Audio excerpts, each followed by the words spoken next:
The FNaF lore, as we all know, is many things, most of those things being just different synonyms for weird. But what if I told you that underneath all that weirdness is actually a really nicely crafted story with actual meaning behind all the weird shit? Hey everybody, welcome back to another video. And in this video, we're analyzing the shit out of 3 of the most important villains in the FNaF lore. So make sure you grab your popcorn, stick your dick in it, and then suck the butter off your peanut. Number 1, William Afton. I always come.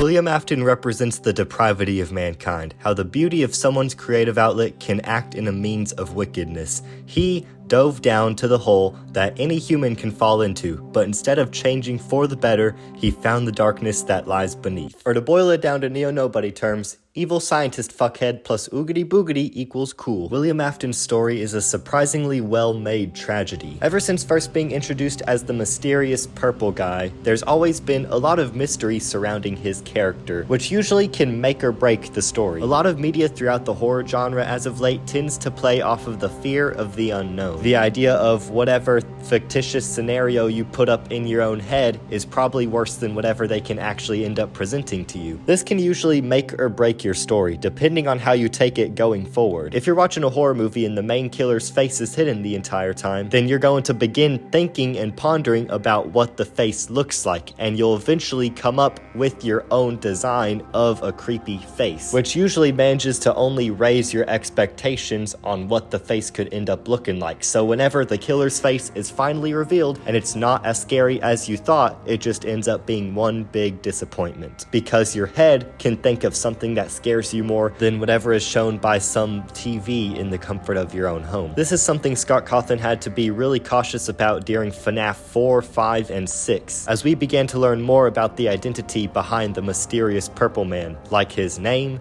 his origins, and the reason he kills. So how did Scott Cawthon handle this? Well, he did what he does best: do a complete 180 on our expectations. Here's this monster serial killer child murderer that we've been conjuring up for the past couple games. Well, now he's a family man. Now he's a father. Scott Cawthon was messing with the fear of the unknown, and then did the one thing you're not supposed to do when you're fucking with the fear of the unknown: reveal the unknownness, and somehow made it work out perfectly. Having William Afton take on this almost relatable role of being a father to kids adds so much nuance to his character that we wouldn't have even known about if he stayed as just this unknown mystery murderer. Even with that extra humanity, even with that moral and conscience that you need to have to be a father in society, he still managed to defy all of that and do the exact contrast of what society expects of a father to do. He murders kids, not raises them. And to top it all off, whenever he's hit the very lowest of lows, the absolute lowest you think he could possibly go, getting spring-locked, he decides to fuck the world and still somehow continues to become even more horrendous. Continues on his killing, continues on all of his evil shit. He embraces it. I could honestly just go on and on about just William Afton's character alone. I was trying my best to focus on just one aspect of his character for this video. But with that said, let's go ahead and move on to the next furry fuckhead in the FNaF franchise. I'm gonna come. Now, I know what y'all are thinking. Neo, how are you gonna defend Vanny as a villain? She's barely even in Security Breach. You can barely even call her a villain. Well, believe it or not, that is how I'm going to defend her. I'll be the first to admit there is no question that Vanny's character could have had some improvement in the main gameplay of Security Breach. But if we are speaking through just like lore and story, Vanessa failing to live up to the likes of Glitchtrap or William Afton for that matter actually sort of makes sense for her character arc. Now, I am one of those people who believe that Vanessa is a robot version of Elizabeth Afton, but whether you agree or not, you got to admit that there are definitely a lot of character similarities between Vanessa and Elizabeth. Here, want me to parody Matt Pat for you? There you go. Here, I did the thing. But looking at Elizabeth's story, even though her life was cut short, she still devoted her life up until the very end to following in the footsteps of her father. She always just wanted to make her dad proud, make her dad notice her. And unfortunately, with the FNaF 6 fire, her life once again got cut short, therefore leaving her story arc unresolved. Now this is where Vanessa comes in. Vanessa is here to finish off the table scraps left behind by Elizabeth Afton. Literally the first game we see her in is also the first game where she gets taken over by Glitchtrap, which in and of itself parallels to the relationship that Elizabeth had with Springtrap. Whenever she was Circus Baby, she began doing evil shit because of her father. And lo and behold, with Vanessa, we see her doing evil shit because of Glitchtrap. And whether or not Glitchtrap is William Afton or not, personally I believe he's the Mimic, but that's besides the point. Either way, Glitchtrap obviously shows signs that connects him back to William Afton, whether he's the Mimic or the real deal. Now, keeping that in mind, if we are to believe that the Princess Quest ending is the real canon ending of Security Breach based off of what we see in Ruin, then that means that Gregory managed to free Vanessa from Vanny, aka Glitchtrap's control. Despite what people think, this is actually the best ending for Vanessa's character arc. Vanessa was never supposed to be a villain. The fact that she is a villain is the issue in her character arc in the first place, or the problem she has to power through to bring her character full circle. Think of it like Zuko's character arc in Avatar: The Last Airbender. You have the kid of an evil father figure who in turn also becomes evil because they're so obsessed with pleasing their father figures, but because of story and such, they end up having a bit of a redemption arc and end up turning good at the end. The only difference is instead of some big evil fire lord, we just get this giant rabbit fuckhead. And instead of everybody's favorite mentor, you get some 12-year-old playing a few arcade machines. But you get the point. Vanny isn't really a super bad, evil, big bad villain because she doesn't really need to be. The main reason she's there is to prove to Vanessa that she does not have to follow in the footsteps of Glitchtrap, or William Afton for that matter, considering her connection back to Elizabeth Afton. So if there's any of y'all out there watching this video who can't appreciate Vanny's gameplay or the lack of gameplay that she had in Security Breach, then maybe you can now appreciate her story significance.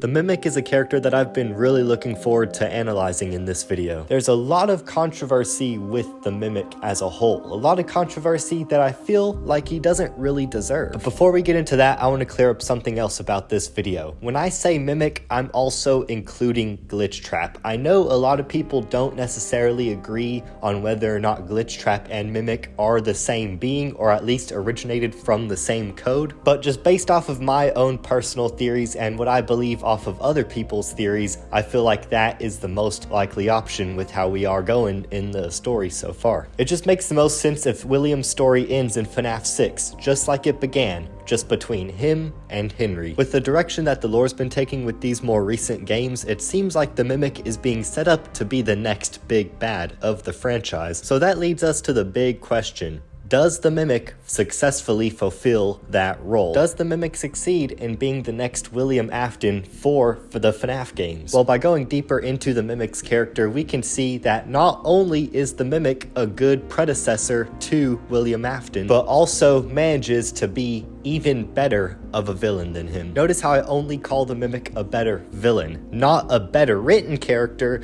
not a more deep and complex character, none of that, just solely speaking out of who's the most evil of the two. Definitely the Mimic takes the cake, and it can do so because of its very name, Mimic. Whenever we first see the Mimic in the form of Glitchtrap, it is very clearly mimicking William Afton. Hell, the game even ends with him luring us into a back room and stuffing us into an animatronic suit. That is pretty straightforward William Afton if I've ever seen it, except there just so happens to be one part of William's character that the Mimic does not in fact mimic. That is William Afton's humanity. William Afton At the end of the day, no matter how much murder, no matter how bad of a person he was still human. Whether he liked it or not, at some point he had emotions, even if those emotions did decay and lessen over time. At one point, he was in fact a family man. He was in fact a businessman. He was in fact a pursuer of his love and passion of creating animatronics. No matter how crazy killer he was, he still had that bit of humanity inside of him. That bit of humanity which the Mimic does not have, because the Mimic is just merely a piece of code. Mentally speaking, every human is made up of two things: logic and emotion. There's times where humans think with logic, and there's times where we think with emotion. To some people, emotion can be a weakness, and to others, it can be a reason for existing. Both logic and emotion have their ups and downs, their pros and cons. In a way, if you think about it, it's sort of like yin and yang. Without logic, there's no evolving, but without emotion, there's no strive to evolve. But that's getting a bit too philosophical. I'm just here to talk about fucking animatronics.